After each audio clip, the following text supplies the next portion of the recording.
저는 봉독한 말씀에 의지해서 다니엘이 알고도 하나님께 감사했다. 다 같이 하겠습니다. 다니엘이 알고도 감사하였더라. 다니엘이 알고도 감사한 이 감사의 내용에 대하여 말씀을 드리도록 하겠습니다. 감사는 변화시키는 힘이 있습니다. 나쁜 상황도 감사를 통해 좋게 변화됩니다. 감사는 상황을 변화시키는 능력의 원천입니다. 어느 정치인이 선거에 출마해서 당선되기 위해서 유세장에서 합동 연설을 하며 선거 연설을 했는데 이 후보를 반대하는 쪽 청중이 준비한 달걀을 이 후보의 얼굴에 던졌는데 얼굴에 맞게 되었습니다. 달걀이 깨지면서 흰자와 노른자가 섞여서 얼굴에서 처참하게 흐르고 있습니다. 이런 일이 생기자 지지자와 반대자 사이에는 갈등이 고조되고 흥분이 고조되면서 여차하면 몸싸움까지 나아갈 위태로운 상황이 되었습니다. 이때 얼굴에 계란을 맞은 후보가 얼굴을 손수건으로 차분하게 닦은 다음에 다시 마스크를 잡고는 이렇게 말했습니다. 이 달걀 참 맛있네요. 감사합니다. 이왕이면 소금도 던져주시지요 하고 이 원망스럽고 여러분 뭐가 솔직히 감사하겠어요. 억지로 이 감사한 것이지요. 여러분 그러나 불평하고 원망하고 또 욕하기보다는 이렇게 넓은 가슴으로 애써 감사함으로 계란을 던진 사람까지 포용했을 때 사람들은 이 후보의 말을 듣고는 욕이 아니라 웃음을 터뜨렸다고 합니다. 그리고 이 후보가 보통 사람이 아니구나 하는 마음속에서 후보에게 진심 어린 박수를 보냈고 이분은 선거에서 당당하게 당선되는 영광을 얻게 되었다는 것입니다. 성도 여러분, 이렇게 감사는 험악한 상황도 좋게 변화시키고 좋은 결과를 낳게 하는 능력이 됨을 믿으시기 바랍니다. 위대한 청교도 신학자로 소문이 난 윌리엄 로우라는 신학자는 감사의 축복은 이와 같다라고 자신의 책에서 기록하고 있습니다. 윌리엄 로우는 감사는 불행도 축복이 된다고 말합니다. 제가 읽어봅니다. 모든 행복과 완전에 이르는 가장 짧고 확실한 길은 자신에게 일어난 모든 일에 하나님께 감사하며 그분을 찬양하는 것이다. 다 같이요. 모든 일에. 여러분 이 모든 일 속에는 좋은 일만 있는 거 아니겠죠? 모든 일에 하나님께 감사하며 그분을 찬양하는 것이다. 불행처럼 보이는 일에도 하나님께 감사하고 그분을 찬양하면 틀림없이 축복으로 바뀐다. 아멘. 여러분 불행 가운데도 감사하시면 틀림없이 축복으로 바뀔 줄 믿습니다. 삶의 기적을 원한다면 이 마음을 가지라는 것입니다. 여러분 이렇게 불행 가운데도 원망하지 말고 어떤 상황에서도 감사하시는 여러분들 되시기를 바랍니다. 오늘 본문의 말씀의 내용을 보여주는 그림을 보십시오. 다니엘서 6장에는 우리가 잘 알고 있는 내용이 나오고 있습니다. 억울하게 모함을 당해 사자굴에 던져진 다니엘입니다. 여러분 다니엘은 이 사자들의 밥이 되어서 죽으라고 던져졌습니다. 그런데 다니엘은 죽지 않고 하나님의 인도하심 가운데 가장 평안한 밤을 지내고 다시 살아 돌아오게 된 것입니다. 오늘 저와 여러분들은 이 말씀을 가지고 은혜를 나누기를 원합니다. 왜 다니엘에게 이러한 일이 찾아왔을까요? 하루는 다니엘을 시기하고 죽기를 원하는 다리오의 신하들이 다리오 왕에게 하나의 법령을 정해서 가져왔습니다. 다니엘서 6장 6절로 8절 말씀을 보시기 바랍니다.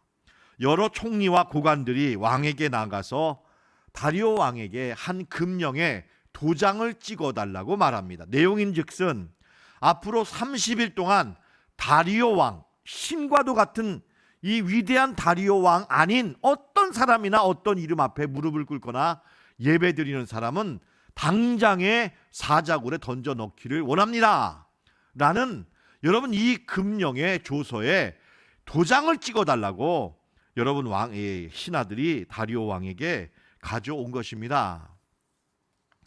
여러분, 이 얼마나 다리오 왕은 기분이 좋았겠습니까? 여러분, 역사적으로 보면 다리오 왕의 입지는 매우 불안했습니다. 나이도 많았습니다. 당시의 나이로 62세였습니다. 그리고 메데 파사 연합제국의 초대 왕이었습니다. 이 메데 파사 연합제국이 바벨론을 70년 만에 멸망을 시켰지요. 여러분, 그런데 메데의 다리오 왕과 파사의 고레스 왕이 연합을 해서 무너뜨린 것입니다. 그런데 여러분, 이 고레스는 젊기 때문에 전쟁터에 나가서 여전히 반란을 일으키는 세력들을 점령하고 전쟁을 통해서 평정을 하느라 전쟁터에 나가 있었고, 그 사이에 나라를 재편하고 치리를 하고 정치를 하도록 정치의 달인, 행정의 달인인 이 다리오 왕을 왕으로 앉힌 것입니다. 그러나 실권은 고레스에게 있었습니다. 그러니까 고레스가 전쟁을 마치고 돌아오면 자연히 힘은 고레스 쪽으로 돌아갑니다. 다리오 왕은 알아서 자리에서 내려와야 할 지경이 된 것입니다. 이렇게 입지가 불안한 왕이 다리오였던 것입니다. 그런데 여러분, 총리와 고관들이 당신을 신으로 섬기겠습니다, 30일 동안 당신 앞에만 무릎 꿇고 기도할 터이니 도장을 찍어달라는 것입니다. 당신 외에 다른 사람에게 기도하면 사자굴에 던져넣겠다는 것입니다. 얼마나 충성스럽습니까? 얼마나 여러분 기분이 좋을까요? 다리오가요, 메데 파사법은 한 번 도장을 찍으면 변개할 수 없어요. 그런데 그만큼 심사숙고를 해야 되는데 다리오는 그만 흥분한 나머지 좋다 하여서 도장을 찍었다라는 것입니다. 근데 여러분, 사실상 아시다시피 이 금령을 만들어 온 까닭은 딱 하나였습니다. 다니엘을 죽이려고 하는 것입니다. 다니엘을 사자굴에 던져서 사자밥이 되어서 흔적도 없이 사라지게 만드는 것이 이 메데 파사의 고관들의 금령을 만든 이유였다는 것입니다. 이유인즉슨 왜 그러느냐? 여러분, 다리오 왕이 전국을 120도로 나누었고 이 120도를 세 개로 분할했습니다. 그래서 40도, 40도, 40도로 나눠서 3명의 총리가 총괄하게 했습니다. 그런데 다니엘은 너무나 마음이 민첩하고, 여러분, 바벨론에 있는 모든 이 지혜자들보다 10배나 똑똑한 사람 아니었습니까? 너무나 똑똑하니까 다리오 왕이 마음에 들어서 이 다니엘을 대표 총리로, 최고 총리직으로 더 위에 올려놓고 이 다니엘로 말미암아 모든 제국을 실질적으로 다스리도록 만들었던 것입니다.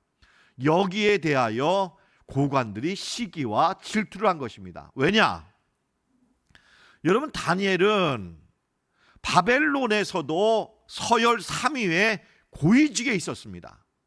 여러분, 다리오의 신하들은 고레스와 다리오의 충성을 하면서 목숨을 걸고 바벨론과 싸워서 바벨론을 점령했던 것입니다.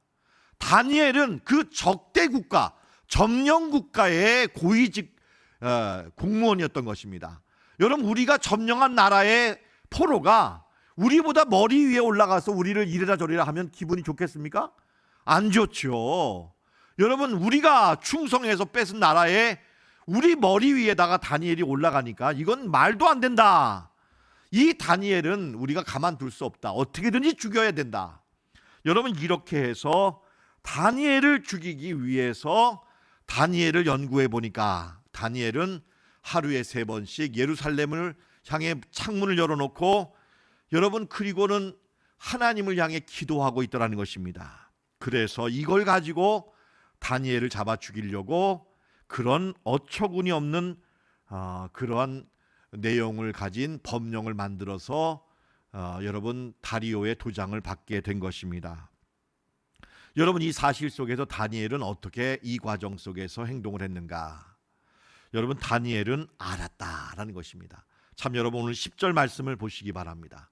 여기에 보시면 다니엘은 다 알았다는 것입니다.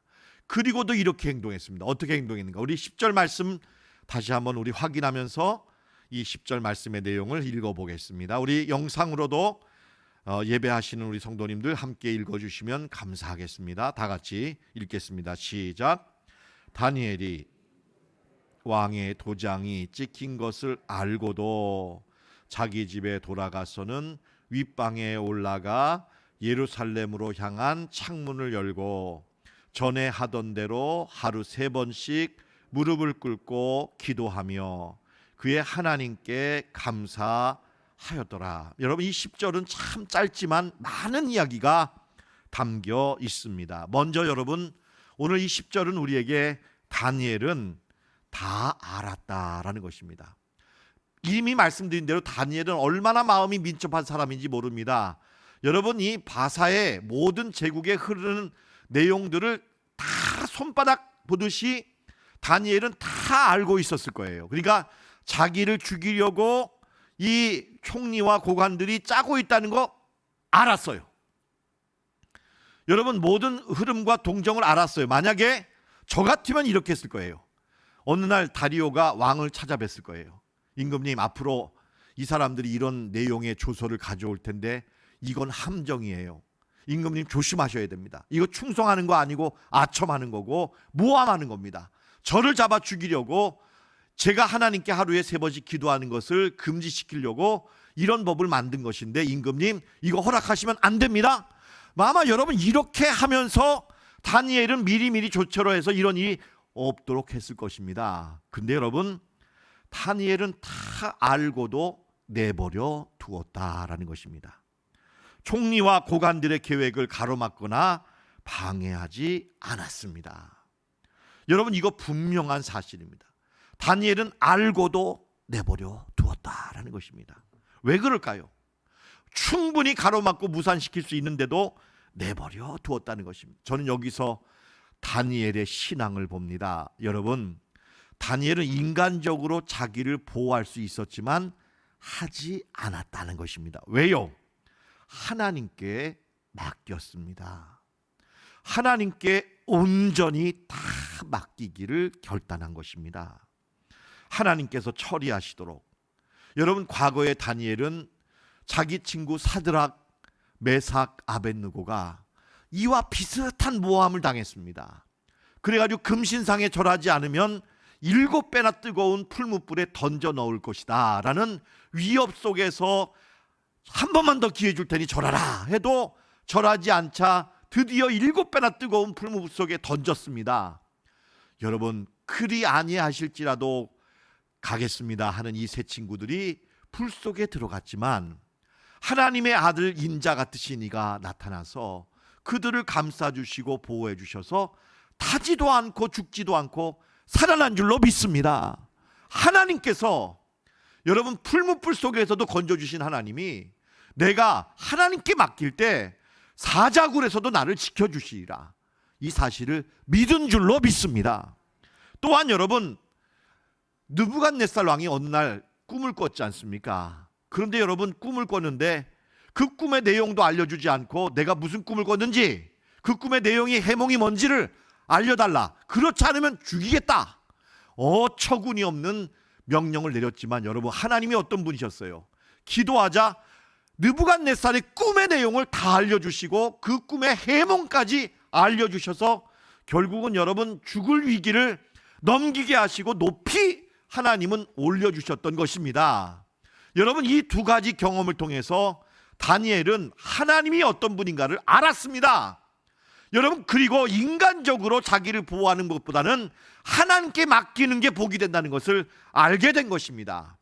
여러분, 베드로전서 5장 7절에 말씀을 우리 다 같이 한번 읽어보겠습니다. 시작. 너희 염려를 다 주께 맡기라, 이는 그가 너희를 돌보심이라.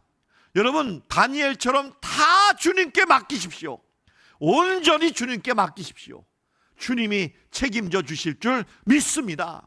다니엘이 알고도 피하지 않은 것은 하나님께서 맡겨주시고 하나님께서 담당해 주실 거라는 것입니다. 오늘 아주 찬양 강하고 담대하라.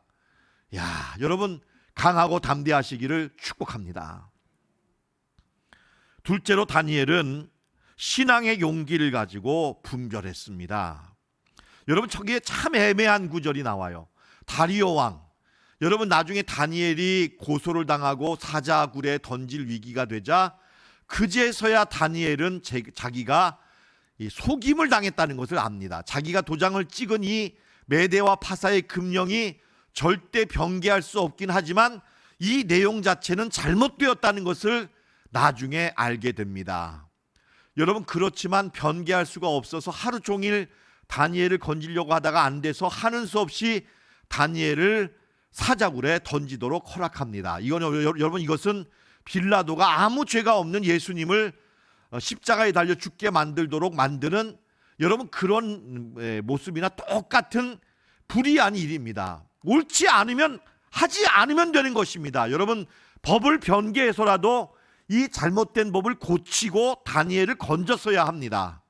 여러분, 그런데 이 다리오는 그만 악법도 법이다 하여서 다니엘을 죽이면서 법을 지키는 관례를 선택하고 있습니다. 그러나 다니엘은요, 그 법을 깨뜨립니다.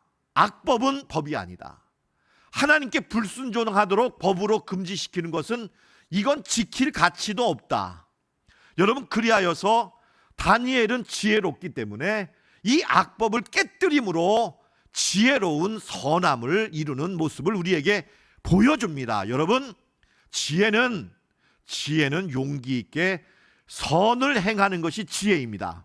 마태복음 11장 19절입니다. 지혜는 그 행한 일로 인하여 옳다함을 얻느니라는 것입니다. 여러분, 형식 논리와 일관성이 선이 아닌 것입니다. 나는 죄가 없다, 나는 선하다. 왜? 나는 시키는 대로 법대로 했을 뿐이다. 여러분, 그렇다면 다리오 왕의 신하들이 뭐가 잘못됐습니까? 법을 지킨 거 아닙니까? 만들어서. 여러분, 그 내용이 잘못되면 불법인 것입니다. 히틀러의 부하 중에 아이 히만이라는 사람이 있습니다. 이 사람 너무나 성실하고 착한 사람이에요. 나중에 전범재판소에 뒤늦게 잡혀서 재판을 받을 때 자기는 죄가 없다고 했습니다. 왜? 나는 법을 지켰다. 내 상관의 명령에 따랐을 뿐이다. 나는 성실하게 일했다. 그 결과 수백만 명의 유대인들이 가스실에 잡혀서 죽었지 않습니까? 여러분, 형식 논리적이고 일관된 게 선한 게 아닙니다. 선한 게 선한 것입니다. 아멘. 하나님께 순종하는 게 선한 것이에요. 여러분, 다니엘은 죽음을 각오하고 진정한 삶의 일관성과 선을 이루기 위한 행동으로 실천해 나가는 용기를 보여주셨습니다. 여러분, 이것이 다니엘이 보여준 두 번째 용기다라는 것입니다. 여러분, 진실하시길 바라요. 어떤 분들은 난 가던 길 계속 갈 거야, 이게 일관되잖아. 여러분, 그래서 아닌데도 불구하고 멈추질 않아요. 여러분, 지혜는 아니면 멈추고 돌아오는 것이 지혜입니다. 여러분, 진실과 선을 향해 용기 있게 결단하시는 여러분의 삶이 되시기를 축복합니다. 셋째로, 여러분, 다니엘은 죽기를 각오하고 기도를 지켰습니다. 여러분, 이 기도하기 위해서 죽음을 맞바꿨다. 여러분, 사실상 이거 이해 잘 안 될 수 있어요. 여러분, 30일만 참으면 되잖아요. 그동안도 기도 많이 했잖아요. 그잖아요. 다니엘 기도 많이 했잖아요. 그러니까 여러분, 30일 동안 휴가만 다녀오면 되잖아요. 그리고 여러분, 30일 후에 또 기도하면 되잖아요. 여러분, 그런데 다니엘은 왜 여러분 그 30일을 참지 못하고 30일을 받아들이지 못하고 양보하지 못하고 여러분 차라리 기도하다 죽으련다 하고는 조서에 어인이 찍힌 걸 알고도 다 보고 있는데도 여러분 올라가서 예루살렘을 향해 문을 열고 기도했느냐 말입니다. 왜요? 여러분, 다니엘은요, 우리가 알지 못하는 걸 알고 있었다는 거예요. 여러분, 이 시간 여러분들도 알게 되시기 바라요. 여러분, 기도가 중요합니다. 다니엘의 목숨보다 기도가 중요하다는 걸 다니엘은 알고 있었다는 것입니다.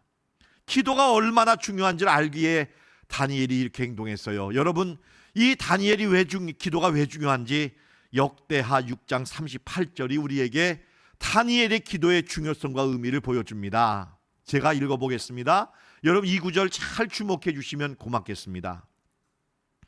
자기들을 사로잡아간 적국의 땅에서 온 마음과 온 뜻으로 주께 돌아와서 주께서 그들의 조상들에게 주신 땅과 주께서 택하신 성과 내가 주의 이름을 위하여 건축한 성전 있는 쪽을 향하여 기도하거든. 다 같이요. 성전을 향해 기도하거든. 성전을 향해 기도하면 주는 계신 곳 하늘에서 그들의 기도와 간구를 들으시고 그들의 일을 돌아보시며 주께 범죄한 주의 백성을 용서하옵소서. 여러분, 다니엘의 기도가 이스라엘 미래의 운명인 줄로 믿습니다. 다니엘의 기도를 통해 이스라엘 백성들의 나라가 다시 재건되고 포로가 다시 돌아오고 성전이 다시 세워지고 예루살렘 성벽이 다시 중건된 것입니다. 여러분, 다니엘의 기도 속에 이스라엘의 운명이 달려 있었다는 것입니다. 여러분, 선지자 사무엘은 일찍이 말하기를 나는 기도를 쉬는 죄를 결단코 범하지 않는다 하였습니다. 여러분, 마찬가지로 다니엘은 내가 죽느니 차라리 기도하겠다, 죽을지언정 기도하겠다는 심정으로 이 어인이 찍힌 조서를 알고서도 기도를 쉬는 죄를 범하지 않았다는 것입니다. 성도 여러분, 기도의 중요성을 아시는 여러분 되시기를 바랍니다. 목숨같이 중요시 여기며 기도에 힘쓰시는 여러분들 되시기를 바랍니다. 끝으로 여러분, 다니엘은 하나님께 원망하거나 불평하기보다 하나님께 감사하였습니다.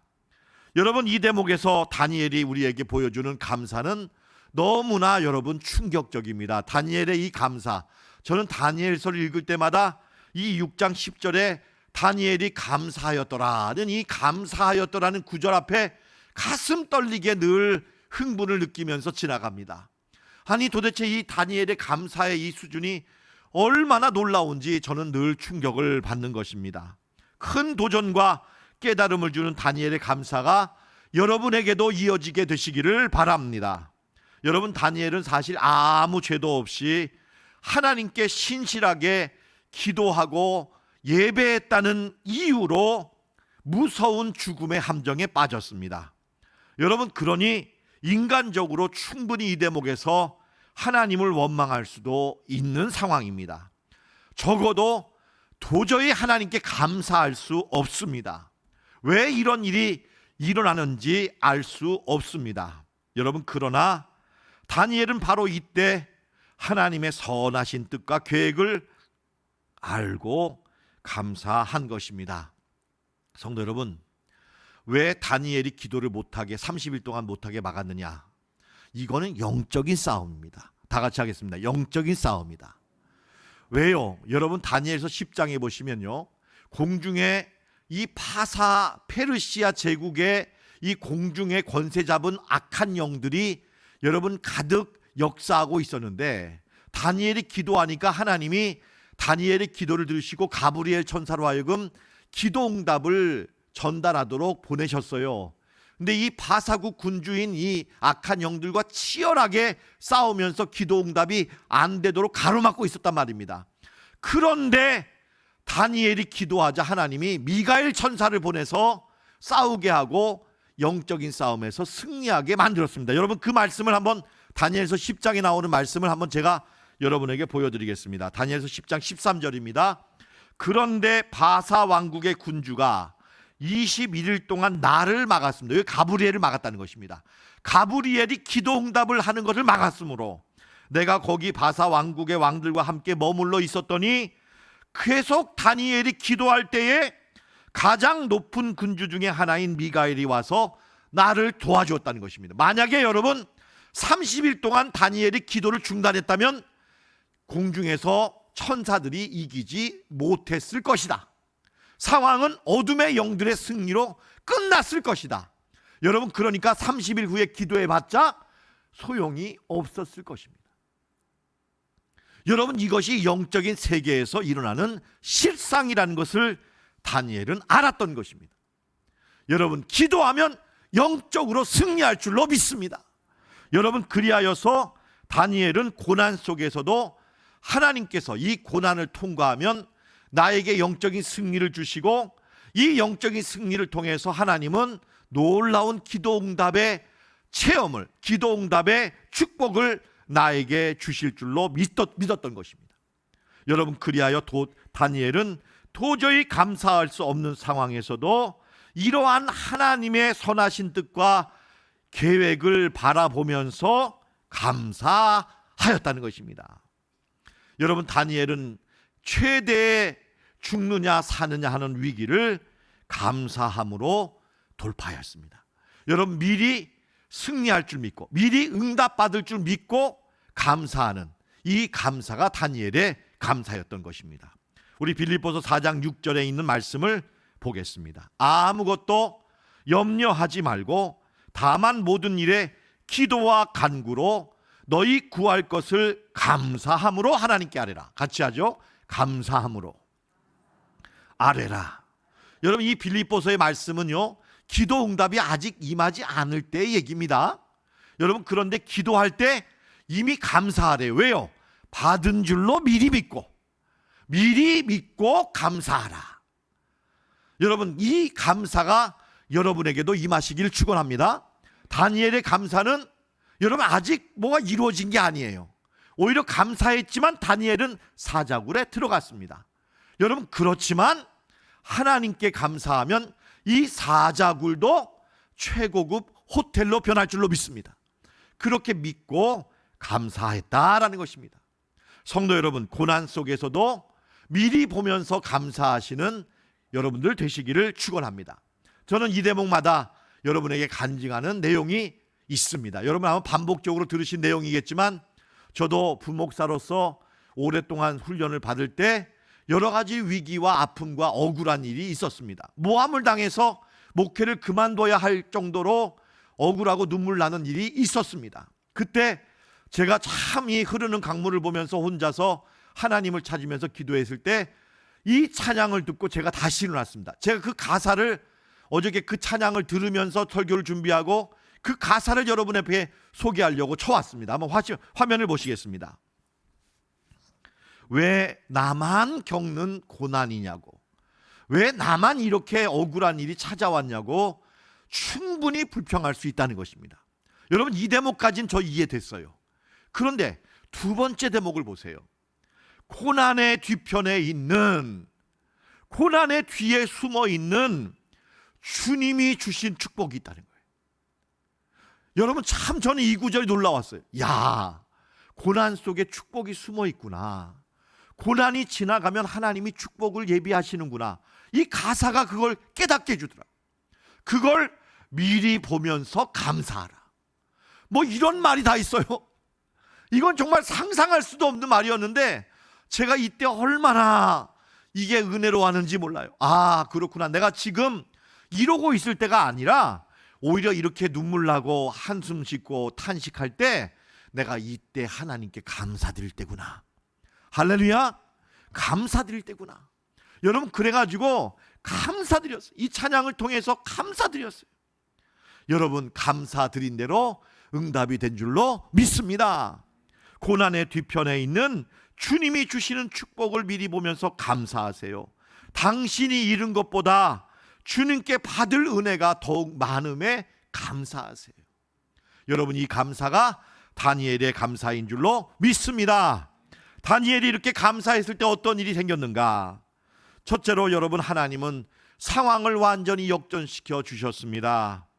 여러분, 다니엘이 들어간 것은 무서운 사자굴이 아니라 최고급 사자털로 장식된 5성급 호텔이었다. 어떤 분은 이렇게 다니엘의 사자굴을 평가했습니다. 하나님은 무서운 사자굴이 최고급, 가장 편안하게 잠을 잘 자고 나오는 그런 침실로 만들어 주셨다는 것입니다. 그 대신에 다니엘을 모함한 이 고관들과 총리들은 그 자녀들까지 다 던져졌는데 바닥에 닿기도 전에 사자들이 다 으스러뜨리고 잡아먹었다. 여러분, 여기까지만 이해하면 안 될 것 같아요. 제가 이 다니엘서를 여러 차례 설교하고 묵상해 보니까요, 이 일이 일어나게 된 일이 여기에 있는 것 같아요. 뭐냐면 여러분, 2, 3년이 지나고 나면 다리오 왕은 물러가고 고레스가 즉위하잖아요. 만약에 이 총리들과 고위 관리들이 여전히 건재했더라면 아마 이 고레스 왕과 다니엘이 만나지도 못하겠을 것이고, 만났어도 고레스 왕이 유다 포로들을 돌아가게 하고 성전을 짓게 하고 예루살렘 성벽을 중건하고 이스라엘 나라를 다시 재건하는 일을 방해했을 거예요. 철저하게 방해했을 거예요. 성전 못 지게 했을 거예요. 하나님이 다 미리 정리해 주신 거예요. 이들이 정리가 돼야 성전이 회복되는 거예요. 여러분, 그렇기 때문에 하나님께서 이들을 정리하시려고 이 일을 일으키셨다. 우리는 이렇게 볼 수가 있다는 것입니다. 하나님은 미래를 준비하기 위하여 미리 길을 닦아 놓으신 것입니다. 둘째로, 하나님은 다리오 왕을 통해서 온 제국에 조소를 내려 하나님을 찬양하고 하나님의 존귀와 영광과 능력과 권세를 찬양하게 만드셨습니다. 셋째로, 뭐니 해도 여러분, 하나님은 다니엘이 기도한 대로 이루어지게 하셨습니다. 감사하고 기도한 대로 이루어지게 하셨다는 것입니다. 앞에도 말씀드린 대로 62세의 다리오 왕은 고령의 나이에 이제 왕직에서 물러나고 고레스가 페르시아 제국의 왕이 되자 여러분, 다니엘과 고레스가 하나님의 인도하신 가운데 만났습니다. 만나고요. 다니엘은 고레스 왕에게 150년 전에 기록된 이사야 44장과 45장의 내용을 보여줬답니다. 여러분, 거기에 보면요, 고레스가 태어나기 150년 전에 고레스라는 이름이 여러 번 기록되어 있습니다. 놀라운 것은 바벨론을 점령하는데 고레스 왕이 사용한 게 뭐냐면 유프라테스 강을 말린 거예요. 웅덩이를 150개를 파가지고 유프라테스 강물이 걸로 흘러가게 하면서 유프라테스 강물을 수위를 낮게 한 다음에 수로를 통해서 바벨론에 침략해서 바벨론을 불태웠는데, 이 전략을 성경에서 그대로 보여주고 있었습니다. 고레스는 깜짝 놀랐어요. 아, 내가 바벨론을 내 지혜와 재력으로 점령한 줄 알았더니 하나님이 다 계획하고 있었다. 여러분, 이걸 깨닫게 된 고레스에게 다니엘은 또 말합니다. 왕이시여, 당신의 제국도 200년이 지나고 나면 마게도니아의 알렉산더라는 왕이 나와서 이 나라를 점령할 것입니다. 당신의 왕국을 다 불태울 것입니다. 여러분, 그래가지고 고레스 왕이 이 사실을 알고요, 이 고레스 무덤이 지금도 남아있는데 그 앞에다가 200년 후에 나타날 알렉산더에게 편지를 썼어요. 내가 당신이 올 줄 알았다. 당신이 올 줄 알았는데 당신의 나라도 나처럼 망하게 될 것이다. 내 무덤에 손대지 마라. 여러분, 이렇게 고레스는 전우를 다 알게 됩니다. 그리고는 다니엘의 권고를 받아들여 하나님의 뜻이니 포로들을 돌아가게 해달라, 성전을 짓게 해달라, 이스라엘 성을 재건하게 해달라, 이 허락을 받고 유대인들이 돌아와 이스라엘 나라를 재건한 것입니다. 여러분, 다니엘 한 사람을 통해서 이 놀라운 일이 이루어졌다는 것입니다. 여러분, 이것을 다니엘서 6장 28절은 이렇게 증거합니다. 다니엘이 다리오 왕의 시대와 바사 사람 고레스 왕의 시대에 형통하였더라. 여러분, 다니엘이 기도한 대로 다 이루어진 줄로 믿습니다. 여러분, 이것이 감사의 기적인 줄로 믿습니다. 저는 과거에 감사가 나온 기적의 사람 오프라 윈프리에 관한 얘기를 드린 적이 있습니다. 이 여인, 여러분이 아신지 모르겠지만 또 아시겠지만 어린 소녀 시절에 성폭행을 당했고 아이를 임신해 가지고 아이가 태어났는데 죽었고, 여러분, 절망 속에서 수렁에서 빠져나오지 못해서 마약에 손을 대고 마약 중독에 걸려서 완전히 인생이 망가진 그런 여인이었습니다. 여러분, 어떻게 하면 내가 여기서 빠져나올 수 있을까? 어떻게 하면 내가 인생을 의미 있게 살 수 있을까? 생각하고 또 생각했습니다. 여러분, 영어로 생각이 뭡니까?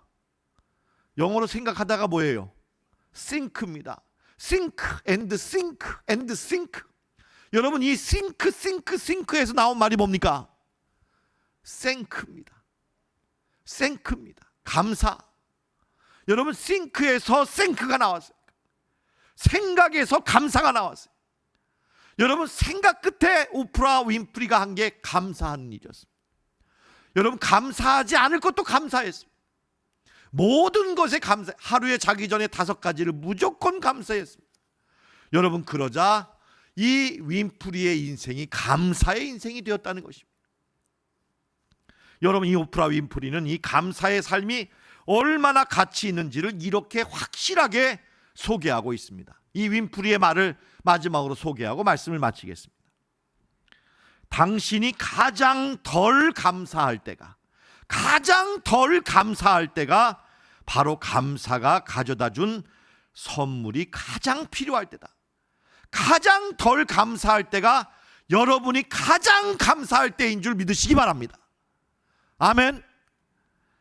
여러분, 감사하게 되면 내가 처한 상황을 멀리서 객관적으로 바라보는 눈이 떠지고, 그뿐 아니라 어떠한 상황이라도 바꿀 수가 있다는 것입니다. 여러분, 아마 한두 번 경험해 봤을 거예요. 뭐가 이게 감사해. 그러다가 아유, 목사님이 감사하라고 그랬어. 성경이 범사에 감사하라. 한번 감사해 볼까 하고 억지로 여러분 아마 감사해 봤을 거예요. 여러분, 그럴 때 어떤 걸 느끼셨어요? 억지로 감사하든 자발적으로 감사하든 일단 감사만 하면 마음이 가벼워지죠. 그죠? 여기 가운데만 안 그런 것 같은데. 여러분, 그렇게 변화되는 것을 저도 느꼈습니다. 여러분, 감사는 변화입니다. 다 같이요. 감사는 변화다.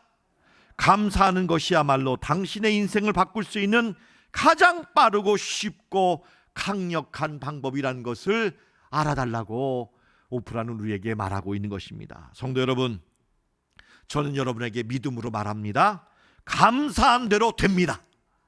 아멘. 하나님은 감사한 대로 되게 하신다. 저는 이 믿음이 여러분에게 함께 하시기를 축원합니다. 시편 50편에 감사로 제사를 드리는 자가 나를 영화롭게 하나니 내가 하나님의 구원을 보이리라. 여러분, 이러한 복된 삶이 여러분에게 함께 하시기를 축복합니다. 기도 올리겠습니다.